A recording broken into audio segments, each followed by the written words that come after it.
Dans la première épître de Paul à Timothée, nous avons une prophétie qui caractérise très clairement les derniers jours de l'économie et qui correspond exactement aux paroles du Seigneur conservées par l'évangéliste Matthieu. Les deux lettres de Paul à Timothée sont les deux dernières épîtres qu'écrivit l'apôtre avant de partir pour être avec Christ. L'une et l'autre furent rédigées en prison. La prison fut pour Paul ce que Patmos fut pour Jean. Exilé, l'apôtre Jean, ravi en esprit, reçoit la révélation des choses à venir. Apocalypse 1:10. L'apôtre Paul lui donne ses dernières instructions pour l'Église de Christ. Règles de conduite pour tous les temps, qui ne s'adressent pas seulement à Timothée, mais à tous les serviteurs de Dieu, ayant affaire avec sa maison.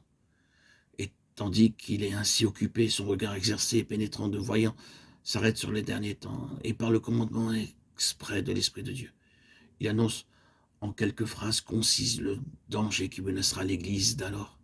Ainsi, autrefois, les prophètes de l'Ancienne Alliance transmettaient à Israël le message divin, prophétie d'une portée souvent incalculable, qui n'était parfaitement comprise qu'au moment de son accomplissement. L'apôtre écrit ceci: l'Esprit dit expressément que dans les derniers temps, quelques-uns abandonneront la foi pour s'attacher à des esprits séducteurs et à des doctrines de démons, par le moyen d'hypocrites menteurs qui portent sur leur conscience même la marque de la flétrissure. 1 Timothée 3, 1, 2.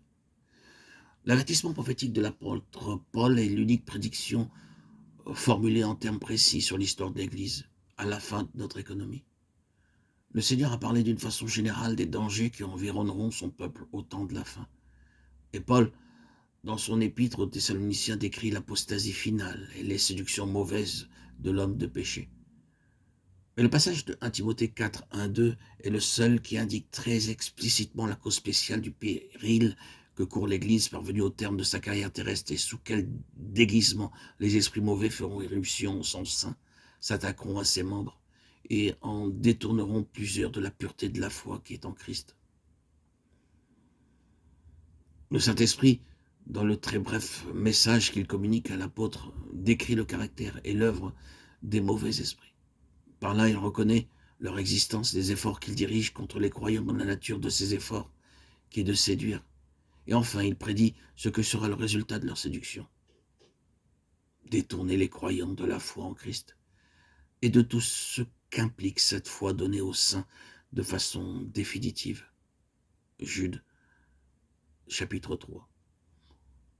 1 Timothée 4, 1, 3 dépeint le caractère des esprits séducteurs, et non pas celui des hommes qui sont leurs instruments et leurs victimes. C'est ce qui ressort de l'original grec.